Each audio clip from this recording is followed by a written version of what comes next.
പുറപ്പാട് അധ്യായം 31. ശില്പികൾ. കർത്താവ് മോശയോട് അരുളി ചെയ്തു, യൂദാ ഗോത്രത്തിൽപ്പെട്ട ഹൂറിന്റെ പുത്രനായ ഊറിയുടെ മകൻ ബസാലേലിനെ ഞാൻ പ്രത്യേകം തെരഞ്ഞെടുത്തിരിക്കുന്നു. ഞാൻ അവനിൽ ദൈവിക ചൈതന്യം നിറച്ചിരിക്കുന്നു. സാമർഥ്യവും ബുദ്ധിശക്തിയും വിജ്ഞാനവും എല്ലാത്തരം ശില്പവേലകളിലുമുള്ള വൈദഗ്ധ്യവും അവന് ഞാൻ നൽകിയിരിക്കുന്നു. കലാരൂപങ്ങൾ ആസൂത്രണം ചെയ്യുക, സ്വർണം, വെള്ളി, ഓട് എന്നിവ കൊണ്ട് പണിയുക, പതിക്കാനുള്ള രത്നങ്ങൾ ചെത്തിമിനുക്കുക, തടിയിൽ കൊത്തുപണി ചെയ്യുക എന്നിങ്ങനെ എല്ലാത്തരം ശില്പവേലകൾക്കും വേണ്ടിയാണിത്. അവനെ സഹായിക്കാനായി ദാൻ ഗോത്രത്തിൽപ്പെട്ട അഹീസാമാക്കിന്റെ പുത്രൻ ഒഹോലിയാബിനെ ഞാൻ നിയോഗിച്ചിരിക്കുന്നു. ഞാൻ നിന്നോട് കൽപ്പിച്ചതെല്ലാം നിർമ്മിക്കുന്നതിന് എല്ലാ ശില്പവിദഗ്ധന്മാർക്കും പ്രത്യേകം സാമർഥ്യം കൊടുത്തിട്ടുണ്ട്. സമാഗമ കൂടാരം, സാക്ഷ്യപേടകം, അതിന്മേലുള്ള കൃപാസനം, കൂടാരത്തിലെ ഉപകരണങ്ങൾ, മേശയും അതിൻ്റെ ഉപകരണങ്ങളും, വിളക്കുകാലും അതിൻ്റെ ഉപകരണങ്ങളും, ധൂപപീഠം, ദഹന ബലിപീഠവും അതിൻ്റെ എല്ലാ ഉപകരണങ്ങളും, ക്ഷാളനപാത്രവും അതിൻ്റെ പീഠവും, ചിത്രത്തുന്നലാൽ അലങ്കൃതമായ വസ്ത്രങ്ങൾ, പുരോഹിതനായ അഹ്റോന്റെ വിശുദ്ധ വസ്ത്രങ്ങൾ, അവൻ്റെ പുത്രന്മാർ പുരോഹിത ശുശ്രൂഷ ചെയ്യുമ്പോൾ അണിയേണ്ട വസ്ത്രങ്ങൾ, അഭിഷേക തൈലം, വിശുദ്ധ സ്ഥലത്ത് ധൂപാർപ്പണത്തിന് ഉപയോഗിക്കുന്ന സുഗന്ധദ്രവ്യങ്ങൾ, ഇവയെല്ലാം ഞാൻ നിന്നോട് കൽപ്പിച്ച പ്രകാരം അവർ നിർമ്മിക്കണം. സാബത്താചരണം. കർത്താവ് മോശയോട് അരുളി ചെയ്തു, ഇസ്രായേൽ ജനത്തോട് പറയുക, നിങ്ങൾ എൻ്റെ സാബത്ത് സൂക്ഷ്മമായി ആചരിക്കണം.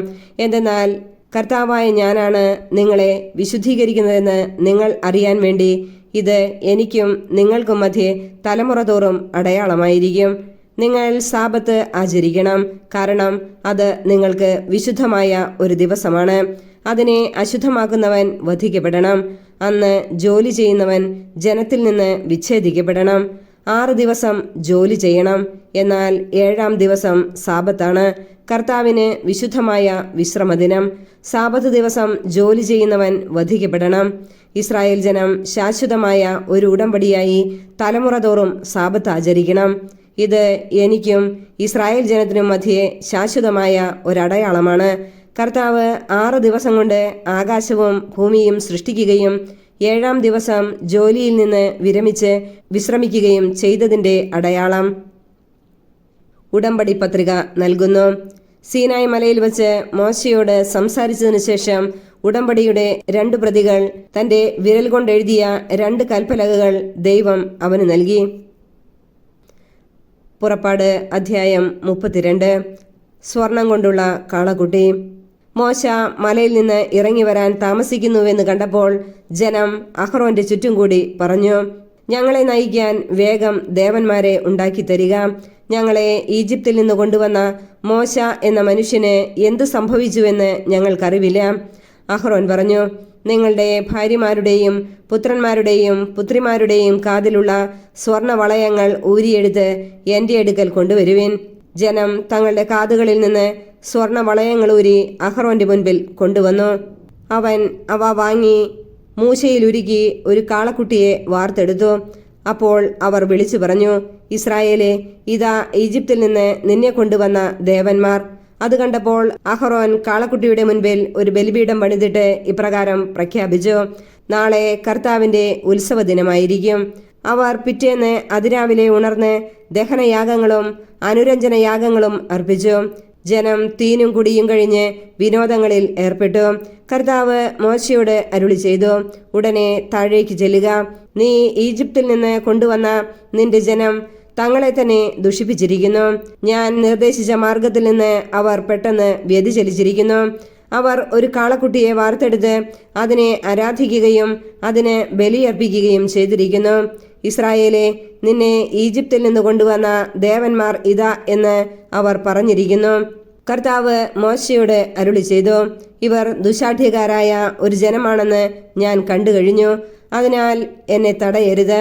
എൻ്റെ ക്രോധം ആളിക്കത്തി അവരെ വിഴുങ്ങിക്കളയട്ടെ. എന്നാൽ നിന്നിൽ നിന്ന് ഒരു വലിയ ജനതയെ ഞാൻ പുറപ്പെടുവിക്കും. മോശ ദൈവമായ കർത്താവിനോട് കാരുണ്യം യാചിച്ചുകൊണ്ട് പറഞ്ഞു, കർത്താവെ, വലിയ ശക്തിയോടും കരബലത്തോടും കൂടെ അങ്ങ് തന്നെ ഈജിപ്തിൽ നിന്ന് പുറത്തു കൊണ്ടുവന്ന അങ്ങയുടെ ജനത്തിനെതിരെ അവിടുത്തെ ക്രോധം ജ്വലിക്കുന്നതെന്ത്?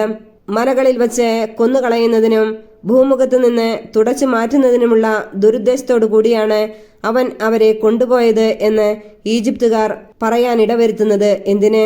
അവിടുത്തെ ഉഗ്രകോപം കൈവെടിയണമേ. അങ്ങയുടെ ജനത്തിനെതിരായുള്ള തീരുമാനത്തിൽ നിന്ന് പിന്മാറണമേ. അവിടുത്തെ ദാസന്മാരായ അബ്രാഹത്തെയും ഇസഹാക്കിനെയും ഇസ്രായേലിനെയും ഓർക്കണമേ. നിങ്ങളുടെ സന്തതികളെ ആകാശത്തിലെ നക്ഷത്രങ്ങളെ പോലെ ഞാൻ വർദ്ധിപ്പിക്കും. ഞാൻ വാഗ്ദാനം ചെയ്തിട്ടുള്ള ഈ നാട് മുഴുവൻ നിങ്ങളുടെ സന്തതികൾക്ക് ഞാൻ നൽകും. അവർ അത് എന്നേക്കും കൈവശമാക്കുകയും ചെയ്യും എന്ന് അവിടുന്ന് തന്നെ ശപഥം ചെയ്ത് പറഞ്ഞിട്ടുണ്ടല്ലോ. കർത്താവ് ശാന്തനായി. തന്റെ ജനത്തിനെതിരായുള്ള തീരുമാനത്തിൽ നിന്ന് അവിടുന്ന് പിന്മാറി. മോശ കൈകളിൽ 2 ഉടമ്പടി പത്രികകളുമായി താഴേക്കിറങ്ങി. പലകകളുടെ ഇരുവശങ്ങളിലും എഴുത്തുണ്ടായിരുന്നു. പലകകൾ ദൈവത്തിന്റെ കൈവേലയും അവയിൽ കൊത്തിയിരുന്നത് അവിടുത്തെ കൈയെഴുത്തുമായിരുന്നു. ജനങ്ങൾ അട്ടഹസിക്കുന്ന സ്വരം കേട്ടപ്പോൾ ജോഷുവ മോശയോട് പറഞ്ഞു, പാളയത്തിൽ യുദ്ധത്തിന്റെ ശബ്ദം മുഴങ്ങുന്നു. എന്നാൽ മോശ പറഞ്ഞു, ഞാൻ കേൾക്കുന്നത് വിജയത്തിന്റെ അട്ടഹാസമോ പരാജയത്തിന്റെ മുറവിളിയോ അല്ല, പാട്ടുപാടുന്ന ശബ്ദമാണ്. മോശ പാളയത്തിനടുത്തെത്തിയപ്പോൾ കാളക്കുട്ടിയെ കണ്ടു. അവർ നൃത്തം ചെയ്യുന്നതും കണ്ടു. അവന്റെ കോപം ആളിക്കത്തി. അവൻ കൽപ്പലകകൾ വലിച്ചെറിഞ്ഞ് മലയുടെ അടിവാരത്തിൽ വച്ച് അവ തകർത്തു കളഞ്ഞു. അവൻ കാളക്കുട്ടിയെ എടുത്ത് തീയിലിട്ട് ചുട്ടു. അത് ഇടിച്ചു പൊടിച്ച് പൊടി വെള്ളത്തിൽ കലക്കി ഇസ്രായേൽ ജനത്തെ കൊണ്ട് കുടിപ്പിച്ചു. മോശ അഹ്റോനോട് ചോദിച്ചു, നീ ഈ ജനത്തിന്റെ മേൽ ഇത്ര വലിയൊരു പാപം വരുത്തിവെക്കാൻ അവർ നിന്നോട് എന്തു ചെയ്തു? അഹ്റോൻ പറഞ്ഞു, അങ്ങയുടെ കോപം ജ്വലിക്കാതിരിക്കട്ടെ. ഈ ജനത്തിന് തിന്മയിലേക്കുള്ള ചായ്വ് അങ്ങേക്ക് അറിവുള്ളതാണല്ലോ. അവർ എന്നോട് പറഞ്ഞു, ഞങ്ങളെ നയിക്കാൻ ഞങ്ങൾക്ക് ദേവന്മാരെ ഉണ്ടാക്കി തരിക. എന്തെന്നാൽ ഈജിപ്തിൽ നിന്ന് ഞങ്ങളെ കൊണ്ടുവന്ന മോശ എന്ന മനുഷ്യന് എന്ത് സംഭവിച്ചു എന്ന് ഞങ്ങൾക്കറിവില്ല. ഞാൻ പറഞ്ഞു, സ്വർണം കൈവശമുള്ളവർ അത് കൊണ്ടുവരട്ടെ. അവർ കൊണ്ടുവന്നു. ഞാൻ അത് തീയിലിട്ടു. അപ്പോൾ ഈ കാളക്കുട്ടി പുറത്തു വന്നു. ജനത്തിന്റെ അഴിഞ്ഞാട്ടം മോശ കണ്ടു. ശത്രുക്കളുടെ ഇടയിൽ സ്വയം ലജ്ജിതരാകത്തക വിധം അഴിഞ്ഞാടുന്നതിന് അഹ്റോൻ അവരെ അനുവദിച്ചിരുന്നു. മോശ പാളയത്തിന്റെ വാതിൽക്കൽ നിന്നുകൊണ്ട് പറഞ്ഞു, കർത്താവിന്റെ പക്ഷത്തുള്ളവർ എന്റെ അടുത്തേക്ക് വരട്ടെ. ലേവിയുടെ പുത്രന്മാരെല്ലാവരും അവന്റെ അടുക്കൽ ഒന്നിച്ചുകൂടി. അവൻ അവരോട് പറഞ്ഞു, ഇസ്രായേലിന്റെ ദൈവമായ കർത്താവ് ഇപ്രകാരം അരുളി ചെയ്യുന്നു, ഓരോ മനുഷ്യനും തന്റെ വാൾ പാർശ്വത്തിൽ ധരിക്കട്ടെ.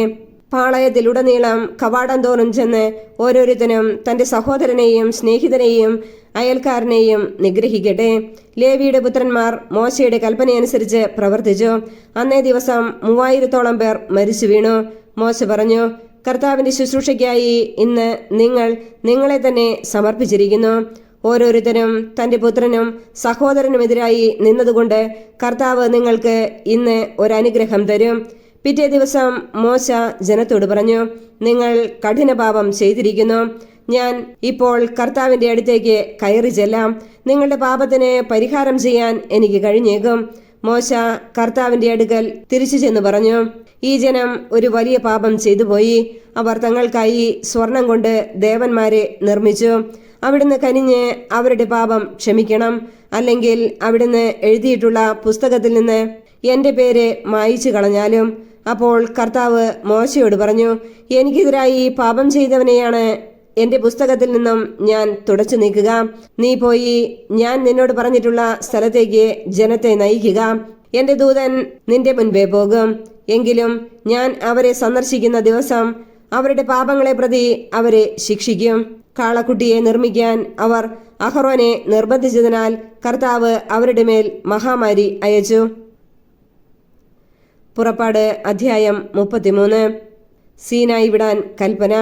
കർത്താവ് മോശയോട് കൽപ്പിച്ചു, നീയും ഈജിപ്തിൽ നിന്ന് നീ കൂട്ടിക്കൊണ്ടുവന്ന ജനവും ഇവിടെ നിന്ന് പുറപ്പെട്ട് അബ്രാഹത്തോടും ഇസഹാക്കിനോടും യാക്കോബിനോടും അവരുടെ സന്തതികൾക്കായി നൽകുമെന്ന് ഞാൻ ശപഥം ചെയ്തിട്ടുള്ള നാട്ടിലേക്ക് പോവുക. ഞാൻ നിങ്ങൾക്ക് മുൻപേ ഒരു ദൂതനെ അയക്കും. കാനാൻകാരെയും അമോര്യരെയും ഹിത്യരെയും പെരീസിരെയും ഹിവ്യരെയും ജെബൂസ്യരെയും ഞാൻ ഓടിച്ചു കളയും. തേനും പാലും ഒഴുകുന്ന നാട്ടിലേക്ക് പോകുവിൻ. ഞാൻ നിങ്ങളോടുകൂടെ വരുന്നില്ല. വന്നാൽ നിങ്ങളുടെ ദുശാഠ്യം നിമിത്തം വഴിയിൽ വച്ച് നിങ്ങളെ നശിപ്പിച്ചു കളയും. അശുഭമായ ഈ വാർത്ത കേട്ട് അവർ വിലപിച്ചു. ആരും ആഭരണങ്ങൾ അണിഞ്ഞില്ല. കർത്താവ് മോശയോട് അരുളി ചെയ്തിരുന്നു, നീ ഇസ്രായേൽക്കാരോട് പറയുക, നിങ്ങൾ ദുശാഠ്യക്കാരായ ഒരു ജനമാണ്. ഒരു നിമിഷത്തേക്ക് നിങ്ങളോടുകൂടെ സഞ്ചരിച്ചാൽ മതി, നിങ്ങളെ ഞാൻ നശിപ്പിച്ചു കളയും. നിങ്ങളുടെ ആഭരണങ്ങൾ അഴിച്ചു മാറ്റുവിൻ. നിങ്ങളോട് എന്ത് ചെയ്യണമെന്ന് ഞാൻ നിശ്ചയിക്കും. ഹോറേബ് മലയുടെ സമീപത്ത് വെച്ച് ഇസ്രായേൽ ജനം ആഭരണങ്ങൾ അഴിച്ചു മാറ്റി. സമാഗമ കൂടാരം. പാളയത്തിന് പുറത്ത് അകലെയായി മോശ ഒരു കൂടാരമടിക്കുക പതിവായിരുന്നു. അവൻ അതിനെ സമാഗമ കൂടാരമെന്ന് വിളിച്ചു. കർത്താവിന്റെ ഹിതം അറിയാൻ ആഗ്രഹിച്ചവരൊക്കെ പാളയത്തിന് വെളിയിലുള്ള ഈ കൂടാരത്തിലേക്ക് പോയിരുന്നു.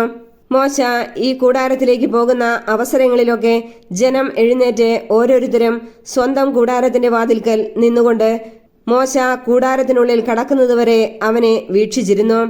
മോശ കൂടാരത്തിൽ പ്രവേശിക്കുമ്പോൾ മേഘസ്തംഭം ഇറങ്ങി വന്ന് കൂടാരവാതിൽക്കൽ നിൽക്കും. അപ്പോൾ കർത്താവ് മോശയോട് സംസാരിക്കും. മേഘസ്തംഭം കൂടാരവാതിൽക്കൽ നിൽക്കുന്നത് കാണുമ്പോൾ ജനം എഴുന്നേറ്റ് ഓരോരുത്തരും സ്വന്തം കൂടാരത്തിന്റെ വാതിൽക്കൽ കുമ്പിട്ടാരാധിച്ചിരുന്നു. സ്നേഹിതനോടെന്ന പോലെ കർത്താവ് മോശയോട് മുഖാഭിമുഖം സംസാരിച്ചിരുന്നു. അതിനുശേഷം മോശ പാളയത്തിലേക്ക് മടങ്ങിപ്പോകും.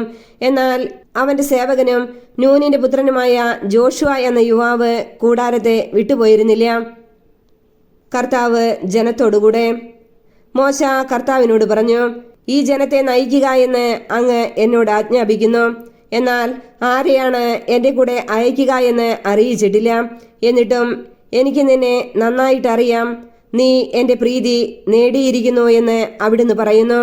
അങ്ങ് എന്നിൽ സംപ്രീതനാണെങ്കിൽ അങ്ങയുടെ വഴികൾ എനിക്ക് കാണിച്ചു തരിക.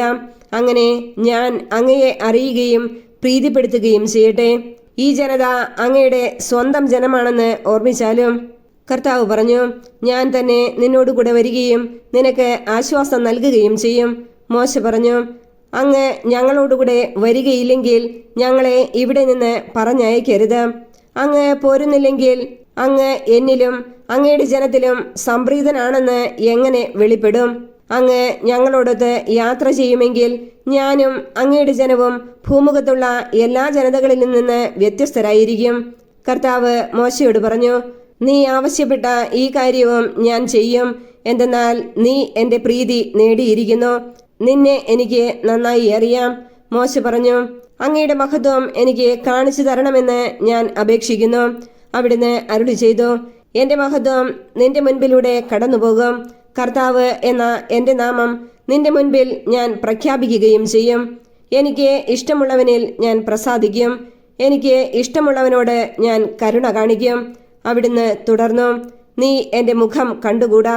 എന്തെന്നാൽ എന്നെ കാണുന്ന ഒരു മനുഷ്യനും ജീവനോടെ ഇരിക്കുകയില്ല. കർത്താവ് പറഞ്ഞു, ഇതാ എൻ്റെ അടുത്തുള്ള ഈ പാറമേൽ നീ നിൽക്കുക. എൻ്റെ മഹത്വം കടന്നു പോകുമ്പോൾ നിന്നെ ഈ പാറയുടെ ഒരിടുക്കിൽ ഞാൻ നിർത്തും. ഞാൻ കടന്നു പോകുമ്പോൾ എൻ്റെ കൈകൊണ്ട് നിന്നെ മറയ്ക്കും. അതിനുശേഷം ഞാൻ കൈമാറ്റും. അപ്പോൾ നിനക്ക് എൻ്റെ പിൻഭാഗം കാണാം, എന്നാൽ എൻ്റെ മുഖം നീ കാണുകയില്ല. പുറപ്പാട് അധ്യായം 34. വീണ്ടും ഉടമ്പടി പത്രിക. കർത്താവ് മോശയോട് അരുളി ചെയ്തു, ആദ്യത്തേതുപോലുള്ള 2 കൽപ്പലക ചെത്തിയെടുക്കുക. നീ ഉടച്ചു കളഞ്ഞ പലകകളിലുണ്ടായിരുന്ന വാക്കുകൾ തന്നെ ഞാൻ അതിൽ എഴുതാം. പ്രഭാതത്തിൽ തന്നെ തയ്യാറായി സീനായ് മലമുകളിൽ എൻ്റെ മുൻപിൽ നീ സന്നിഹിതനാകണം. ആരും നിന്നോടൊന്നിച്ച് കയറി വരരുത്. മലയിലെങ്ങും ആരും ഉണ്ടായിരിക്കുകയും അരുത്. മലയുടെ അടുത്തെങ്ങും ആടുകളോ മാടുകളോ മേയരുത്. ആദ്യത്തേതുപോലുള്ള 2 കൽപ്പലക മോശ ചെത്തിയെടുത്തു. കർത്താവ് കൽപ്പിച്ചതനുസരിച്ച് അവൻ അതിരാവിലെ എഴുന്നേറ്റ് കൽപ്പലകകൾ കയ്യിലെടുത്ത് സീനായ് മലയിലേക്ക് കയറിപ്പോയി. കർത്താവ് മേഘത്തിൽ ഇറങ്ങി വന്ന് അവന്റെ അടുക്കൽ നിൽക്കുകയും കർത്താവ് എന്ന തന്റെ നാമം പ്രഖ്യാപിക്കുകയും ചെയ്തു. അവിടുന്ന് ഇപ്രകാരം ഉദ്ഘോഷിച്ചുകൊണ്ട് അവന്റെ മുമ്പിലൂടെ കടന്നുപോയി. കർത്താവ് കാരുണ്യവാനും കൃപാനിധിയുമായ ദൈവം, കോപിക്കുന്നതിൽ വിമുഖൻ, സ്നേഹത്തിലും വിശ്വസ്തതയിലും അത്യുദാരൻ, തെറ്റുകളും കുറ്റങ്ങളും പാപങ്ങളും ക്ഷമിച്ചുകൊണ്ട് ആയിരങ്ങളോട് കരുണ കാണിക്കുന്നവൻ. എന്നാൽ കുറ്റവാളിയുടെ നേരെ കണ്ണടയ്ക്കാതെ പിതാക്കന്മാരുടെ കുറ്റങ്ങൾക്ക് മക്കളെയും മക്കളുടെ മക്കളെയും 3ഉം 4ഉം തലമുറയോളം ശിക്ഷിക്കുന്നവൻ. മോശ ഉടനെ നിലം പറ്റി കുമ്പിട്ട് ആരാധിച്ചു. അവൻ പറഞ്ഞു, അങ്ങ് എന്നിൽ സംപ്രീതനെങ്കിൽ കർത്താവെ, അങ്ങയോട് ഞാൻ അപേക്ഷിക്കുന്നു. ഞങ്ങൾ ദുശാഠ്യക്കാരാണെങ്കിലും അങ്ങ് ഞങ്ങളോടുകൂടെ വരണമേ. ഞങ്ങളുടെ കുറ്റങ്ങളും പാപങ്ങളും ക്ഷമിക്കുകയും ഞങ്ങളെ അങ്ങയുടെ സ്വന്തമായി സ്വീകരിക്കുകയും ചെയ്യണമേ. അവിടുന്ന് അരുളി ചെയ്തു, ഇതാ ഞാൻ ഒരു ഉടമ്പടി ചെയ്യുന്നു. ലോകത്തിലൊരിടത്തും ഒരു ജനതയുടെ ഇടയിലും നടന്നിട്ടില്ലാത്ത തരം അത്ഭുതങ്ങൾ നിന്റെ ജനത്തിന്റെ മുൻപിൽ ഞാൻ പ്രവർത്തിക്കും. നിന്റെ ചുറ്റുമുള്ള ജനതകൾ കർത്താവിന്റെ പ്രവൃത്തി കാണും. നിനക്ക് വേണ്ടി ഞാൻ ചെയ്യാൻ പോകുന്നത് ഭയാനകമായ ഒരു കാര്യമാണ്. ഇന്ന് ഞാൻ നിന്നോട് കൽപ്പിക്കുന്നത് നീ അനുസരിക്കണം. നിന്റെ മുമ്പിൽ നിന്ന് അമോര്യരെയും കാനാന്യരെയും ഹിത്യരെയും പെരീസ്യരെയും ഹിവ്യരെയും ജബൂസ്യരെയും ഞാൻ ഓടിക്കും. നിങ്ങൾ പ്രവേശിക്കുന്ന ദേശത്തെ നിവാസികളുമായി ഒരു ഉടമ്പടിയിലും ഏർപ്പെടരുത്. ഏർപ്പെട്ടാൽ അത് നിങ്ങൾക്ക് ഒരു കെണിയായി തീരും. നിങ്ങൾ അവരുടെ ബലിപീഠങ്ങളും വിശുദ്ധ സ്തംഭങ്ങളും തകർക്കുകയും അക്ഷേര ദേവതയുടെ പ്രതിഷ്ഠകൾ നശിപ്പിക്കുകയും ചെയ്യണം. മറ്റൊരു ദൈവത്തെയും ആരാധിക്കരുത്. എന്തെന്നാൽ അസഹിഷ്ണു എന്നു പേരുള്ള കർത്താവ് അസഹിഷ്ണുവായ ദൈവം തന്നെ. ആ ദേശത്തെ നിവാസികളുമായി നിങ്ങൾ ഉടമ്പടി ചെയ്യരുത്. ചെയ്താൽ തങ്ങളുടെ ദേവന്മാരെ ആരാധിക്കുകയും അവർക്ക് ബലിയർപ്പിക്കുകയും ചെയ്യുമ്പോൾ അവർ നിങ്ങളെ ക്ഷണിക്കുകയും അവരുടെ ബലിവസ്തു ഭക്ഷിക്കാൻ നിങ്ങൾക്ക് ഇടവരുകയും ചെയ്തേക്കാം. അവരുടെ പുത്രിമാരെ നിങ്ങളുടെ പുത്രന്മാരെ കൊണ്ട് വിവാഹം കഴിപ്പിക്കുകയും ആ പുത്രിമാർ തങ്ങളുടെ ദേവന്മാരെ ആരാധിക്കുകയും നിങ്ങളുടെ പുത്രന്മാരെ അതിനായി പ്രേരിപ്പിക്കുകയും ചെയ്തെന്ന് വരാം. നിങ്ങൾക്കായി ദേവന്മാരെ വാർത്തുണ്ടാക്കരുത്. പുളിപ്പില്ലാത്ത അപ്പത്തിന്റെ തിരുനാൾ നിങ്ങൾ ആചരിക്കണം. ഞാൻ കൽപ്പിച്ചിട്ടുള്ളതുപോലെ അബീബ് മാസത്തിൽ 7 നിശ്ചിത ദിവസങ്ങളിൽ നിങ്ങൾ പുളിപ്പില്ലാത്ത അപ്പം ഭക്ഷിക്കണം. കാരണം അബീബ് മാസത്തിലാണ് നിങ്ങൾ ഈജിപ്തിൽ നിന്ന് പുറപ്പെട്ടത്. ആദ്യജാതരെല്ലാം എനിക്കുള്ളതാണ്. ആടുമാടുകളുടെ കടിഞ്ഞൂലുകളും എന്റേതാണ്. കഴുതയുടെ കടിഞ്ഞൂലിനെ ഒരാട്ടിൻകുട്ടിയെ നൽകി വീണ്ടെടുക്കാം. വീണ്ടെടുക്കുന്നില്ലെങ്കിൽ അതിനെ കഴുത്ത് ഞെരിച്ച് കൊല്ലണം. നിങ്ങളുടെ പുത്രന്മാരിൽ എല്ലാ ആദ്യജാതരെയും വീണ്ടെടുക്കണം. വെറും കൈയോടെ ആരും എന്റെ മുമ്പിൽ വന്നുകൂടാ. 6 ദിവസം നിങ്ങൾ ജോലി ചെയ്യുക. 7-ാം ദിവസം വിശ്രമിക്കണം. ഉഴവുകാലത്തോ കൊയ്ത്തുകാലത്തോ ആയാലും വിശ്രമിക്കണം. ഗോതമ്പ് വിളയുടെ ആദ്യ ഫലങ്ങൾ കൊണ്ട് നിങ്ങൾ വാരോത്സവം ആഘോഷിക്കണം. വർഷാവസാനം സംഭരണ തിരുനാളും. വർഷത്തിൽ 3 തവണ നിങ്ങളുടെ പുരുഷന്മാരെല്ലാവരും ഇസ്രായേലിന്റെ ദൈവമായ കർത്താവിന്റെ മുമ്പിൽ ഹാജരാകണം. ഞാൻ നിങ്ങളുടെ മുമ്പിൽ നിന്ന് ജനതകളെ നിഷ്കാസനം ചെയ്യും. നിങ്ങളുടെ അതിർത്തികൾ ഞാൻ വിപുലമാക്കും. വർഷത്തിൽ 3 പ്രാവശ്യം നിങ്ങളുടെ ദൈവമായ കർത്താവിന്റെ മുമ്പിൽ ഹാജരാകാൻ വേണ്ടി നിങ്ങൾ പോകുമ്പോൾ ആരും നിങ്ങളുടെ ഭൂമി കൈയടക്കാൻ ശ്രമിക്കുകയില്ല. പുളിപ്പുള്ള അപ്പത്തോടൊപ്പം എനിക്ക് രക്തബലി അർപ്പിക്കരുത്. പെസഹ തിരുനാളിലെ ബലിവസ്തു പ്രഭാതം വരെ അവശേഷിക്കുകയുമരുത്. ഭൂമിയുടെ ആദ്യ ഫലങ്ങളിൽ ഏറ്റവും മികച്ചത് നിങ്ങളുടെ ദൈവമായ കർത്താവിന്റെ ആലയത്തിൽ കൊണ്ടുവരണം. ആട്ടിൻകുട്ടിയെ അതിന്റെ തള്ളയുടെ പാലിൽ വേവിക്കരുത്. കർത്താവ് മോശയോട് അരുളി ചെയ്തു, ഈ വചനങ്ങൾ രേഖപ്പെടുത്തുക. നിന്നോടും ഇസ്രായേൽ ജനത്തോടും ഞാൻ ചെയ്ത ഉടമ്പടിയുടെ വ്യവസ്ഥകളാണിവ. മോശ 40 പകലും 40 രാവും കർത്താവിനോടുകൂടെ അവിടെ ചെലവഴിച്ചു. അവൻ ഭക്ഷിക്കുകയോ പാനം ചെയ്യുകയോ ചെയ്തില്ല. ഉടമ്പടിയുടെ വചനങ്ങളായ 10 പ്രമാണങ്ങൾ അവൻ പലകകളിൽ എഴുതി. 2 സാക്ഷ്യഫലകങ്ങളും വഹിച്ചുകൊണ്ട് മോശ സീനായ് മലയിൽ നിന്ന് താഴേക്ക് വന്നു. ദൈവവുമായി സംസാരിച്ചതിനാൽ തന്റെ മുഖം തേജോമയമായി എന്ന കാര്യം അവൻ അറിഞ്ഞില്ല. അഹറോനും ഇസ്രായേൽ ജനവും മോശയുടെ മുഖം പ്രകാശിക്കുന്നത് കണ്ടു. അവനെ സമീപിക്കാൻ അവർ ഭയപ്പെട്ടു. മോശ അവരെ വിളിച്ചു. അഹറോനും സമൂഹ നേതാക്കന്മാരും അടുത്തു ചെന്നു. മോശ അവരോട് സംസാരിച്ചു. അനന്തരം ജനം അടുത്തു ചെന്നു. സീനായ് മലയിൽ വെച്ച് കർത്താവ് തന്നോട് സംസാരിച്ചതെല്ലാം അവൻ അവർക്ക് കൽപ്പനയായി നൽകി. സംസാരിച്ചു തീർന്നപ്പോൾ മോശ ഒരു മൂടുപടം കൊണ്ട് മുഖം മറച്ചു. അവൻ കർത്താവിനോട് സംസാരിക്കാൻ തിരുമുമ്പിൽ ചെല്ലുമ്പോഴോ അവിടെ നിന്ന് പുറത്തു വരുന്നതുവരെയോ മൂടുപടം ധരിച്ചിരുന്നില്ല. അവൻ പുറത്തു വന്ന് അവിടുന്ന് തന്നോട് കൽപ്പിച്ചവയെല്ലാം ഇസ്രായേൽ ജനത്തോട് പറഞ്ഞിരുന്നു. ഇസ്രായേൽ ജനം മോശയുടെ മുഖം കണ്ടു. മോശയുടെ മുഖം പ്രകാശിച്ചിരുന്നു. കർത്താവിനോട് സംസാരിക്കാൻ അകത്ത് പ്രവേശിക്കുന്നതുവരെ മോശ മുഖം മറച്ചിരുന്നു. പുറപ്പാട് അധ്യായം 35. സാബത്ത് വിശ്രമം. മോശ ഇസ്രായേൽ സമൂഹത്തെ വിളിച്ചുകൂട്ടി പറഞ്ഞു, നിങ്ങൾ അനുഷ്ഠിക്കണമെന്ന് കർത്താവ് കൽപ്പിച്ചിട്ടുള്ളത് ഇവയാണ്. 6 ദിവസം ജോലി ചെയ്യുക. 7-ാം ദിവസം നിങ്ങൾക്ക് വിശുദ്ധ ദിനമായിരിക്കണം, കർത്താവിന് സമർപ്പിതവും വിശ്രമത്തിനുള്ളതുമായ സാബത്ത് ദിനം. അന്ന് ജോലി ചെയ്യുന്ന ഏവനും വധിക്കപ്പെടണം. നിങ്ങളുടെ വസതികളിൽ അന്ന് തീ കത്തിക്കരുത്. കൂടാര നിർമ്മാണത്തിന് കാഴ്ചകൾ. ഇസ്രായേൽ സമൂഹത്തോട് മോശ പറഞ്ഞു, ഇതാണ് കർത്താവ് കൽപ്പിച്ചിരിക്കുന്നത്. നിങ്ങൾ കർത്താവിന് കാണിക്ക കൊണ്ടുവരുവിൻ. ഉദാരമനസ്കർ കർത്താവിന് കാഴ്ച കൊണ്ടുവരട്ടെ. സ്വർണം, വെള്ളി, ഓട്, നീലം, ധൂമ്രം, കടും ചുവപ്പ് എന്നീ നിറങ്ങളുള്ള നൂലുകൾ, നേർമയിൽ നെയ്തെടുത്ത ചണവസ്ത്രം, കോലാട്ടിൻ രോമം, ഊറക്കിട്ട മുട്ടാടിൻ തോല്, നിലക്കരടിത്തോല്, കരുവേലത്തടി, വിളക്കിനുള്ള എണ്ണ, അഭിഷേക തൈലത്തിനും പരിമള ധൂപത്തിനുമുള്ള സുഗന്ധ വസ്തുക്കൾ, ഗോമേതക രത്നങ്ങൾ, ഏഫോദിനും ഉരസ്ത്രാണത്തിനുമുള്ള രത്നങ്ങൾ. നിങ്ങളിൽ ശില്പവൈദഗ്ധ്യമുള്ളവർ മുമ്പോട്ട് വന്ന് കർത്താവ് ആജ്ഞാപിച്ചിരിക്കുന്നവയെല്ലാം നിർമ്മിക്കട്ടെ. വിശുദ്ധ കൂടാരം, അതിന്റെ വിരികൾ, കൊളുത്തുകൾ, ചട്ടങ്ങൾ, അഴികൾ, തൂണുകൾ, അവയുടെ പാദകുടങ്ങൾ, പേടകം, അതിന്റെ തണ്ടുകൾ, കൃപാസനം, തിരശീല, മേശ, അതിന്റെ തണ്ടുകൾ, ഉപകരണങ്ങൾ, തിരുസാന്നിധ്യത്തിന്റെ അപ്പം, വിളക്കുകാല്, അതിന്റെ ഉപകരണങ്ങൾ, വിളക്കുകൾ, എണ്ണ, ധൂപപീഠം, അതിന്റെ തണ്ടുകൾ, അഭിഷേക തൈലം, ധൂപത്തിനുള്ള സുഗന്ധദ്രവ്യം, കൂടാരവാതിലിനു വേണ്ട യവനിക, ദഹന ബലിപീഠം, ഓടുകൊണ്ടുള്ള അതിന്റെ ചട്ടക്കൂട്, തണ്ടുകൾ, മറ്റുപകരണങ്ങൾ, ക്ഷാളനപാത്രം, അതിന്റെ പീഠം, അങ്കണത്തെ മറയ്ക്കുന്ന വിരികൾ, അവയ്ക്കുള്ള തൂണുകൾ, അവയുടെ പാദകുടങ്ങൾ, അങ്കണ കവാടത്തിന്റെ യവനിക, കൂടാരത്തിനും അങ്കണത്തിനും വേണ്ട കുറ്റികൾ, കയറുകൾ, വിശുദ്ധ സ്ഥലത്തെ ശുശ്രൂഷയ്ക്ക് വേണ്ട തിരുവസ്ത്രങ്ങൾ, പുരോഹിതനായ അഹറോനും പുരോഹിത ശുശ്രൂഷ ചെയ്യുന്ന അവന്റെ പുത്രന്മാർക്കും അണിയാനുള്ള വിശുദ്ധ വസ്ത്രങ്ങൾ. ഇസ്രായേൽ സമൂഹം മോശയുടെ മുൻപിൽ നിന്ന് പിരിഞ്ഞുപോയി. ആന്തരിക പ്രചോദനം ലഭിച്ച ഉദാരമനസ്കർ കർത്താവിന്റെ സന്നിധിയിൽ കാഴ്ചകൾ കൊണ്ടുവന്നു. അത് സമാഗമ കൂടാരത്തിനും അതിലെ ശുശ്രൂഷയ്ക്കും വിശുദ്ധ വസ്ത്രങ്ങൾക്കും വേണ്ടിയുള്ളതായിരുന്നു. ഉദാരമനസ്കരായ സ്ത്രീ പുരുഷന്മാർ കാഴ്ചകളുമായി വന്നു.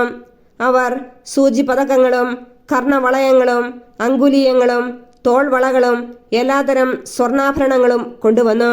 അങ്ങനെ ഓരോരുത്തരും കർത്താവിനെ സ്വർണം കൊണ്ടുള്ള കാഴ്ച സമർപ്പിച്ചു. ഓരോരുത്തരും കൈവശമുണ്ടായിരുന്ന നീലം, ധൂമ്രം, കടും ചുമപ്പ് എന്നീ നിറങ്ങളുള്ള നൂലുകളും നേർമയുള്ള ചണത്തുണിയും കോലാട്ടിൻ രോമവും ഊറക്കിട്ട മുട്ടാടിൻ തോലും നിലക്കരടിത്തോലും കൊണ്ടുവന്നു. വെള്ളിയോ ഓടോ അർപ്പിക്കാൻ കഴിവുണ്ടായിരുന്നവർ അത് കൊണ്ടുവന്ന് കർത്താവിന് കാഴ്ചവെച്ചു. ഏതെങ്കിലും പണിക്കുതകുന്ന കരുവേലത്തടി കൈവശമുണ്ടായിരുന്നവർ അത് കൊണ്ടുവന്നു. കരവിരുതുള്ള സ്ത്രീകൾ നീലം, ധൂമ്രം, കടും ചുമപ്പ് എന്നീ നിറങ്ങളിൽ സ്വന്തം കൈകൊണ്ട് പിരിച്ചെടുത്ത നൂലുകളും നേർമയിൽ നെയ്ത ചണത്തുണിയും കൊണ്ടുവന്നു. നൈപുണ്യവും സന്നദ്ധതയുമുണ്ടായിരുന്ന സ്ത്രീകൾ കോലാട്ടിൻ രോമം കൊണ്ട് നൂലുണ്ടാക്കി.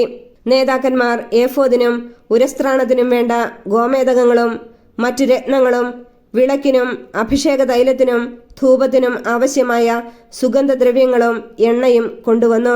കർത്താവ് മോശ വഴി ആജ്ഞാപിച്ച ജോലികളുടെ നിർവഹണത്തിന് ഇസ്രായേലിലെ സ്ത്രീ പുരുഷന്മാരോരോരുത്തരും തങ്ങളുടെ ഉൾപ്രേരണയനുസരിച്ച് ഓരോ സാധനം കൊണ്ടുവന്ന് സ്വമേധയാ കർത്താവിന് കാഴ്ചവെച്ചു. മോശ ഇസ്രായേൽ ജനത്തോട് പറഞ്ഞു, യൂദാ ഗോത്രത്തിലെ ഹൂറിന്റെ പുത്രനായ ഊറിയുടെ മകൻ ബസാലേലിനെ കർത്താവ് പ്രത്യേകം തെരഞ്ഞെടുത്തിരിക്കുന്നു. അവിടുന്ന് അവനിൽ ദൈവിക ചൈതന്യം നിറച്ചിരിക്കുന്നു. സാമർഥ്യവും ബുദ്ധിശക്തിയും വിജ്ഞാനവും എല്ലാത്തരം ശില്പവേലകളിലുമുള്ള വൈദഗ്ധ്യവും നൽകി അവനെ അനുഗ്രഹിച്ചിരിക്കുന്നു. കലാരൂപങ്ങൾ ആസൂത്രണം ചെയ്യുക, സ്വർണം, വെള്ളി, ഓട് എന്നിവ കൊണ്ട് പണിയുക, പതിക്കാനുള്ള രത്നങ്ങൾ ചെത്തിമിനുക്കുക, തടിയിൽ കൊത്തുപണി ചെയ്യുക എന്നിങ്ങനെ എല്ലാത്തരം ശില്പവേലകൾക്കും വേണ്ടിയാണിത്. അവിടുന്ന് അവനും ദാൻ ഗോത്രത്തിലെ അഹിസാമാക്കിന്റെ പുത്രൻ ഒഹോലിയാബിനും മറ്റുള്ളവരെ പഠിപ്പിക്കാൻ തക്ക കഴിവ് നൽകിയിരിക്കുന്നു. കൊത്തുപണിക്കാരനോ രൂപസംവിധായകനോ നീലം, ധൂമ്രം, കടും ചുമപ്പ് എന്നീ നിറങ്ങളിലുള്ള നൂലുകൊണ്ട് നേർമയിൽ നെയ്തെടുത്ത ചണത്തുണിയിലോ ചിത്രത്തുന്നൽ നടത്തുന്നവനോ നെയ്ത്തുകാരനോ മറ്റേതെങ്കിലും തൊഴിൽക്കാരനോ ശില്പകലാ വിദഗ്ധനോ ചെയ്യുന്ന ഏതുതരം ജോലിയിലും ഏർപ്പെടുന്നതിനും വേണ്ട തികഞ്ഞ കഴിവ് അവിടുന്ന് അവർക്ക് നൽകി.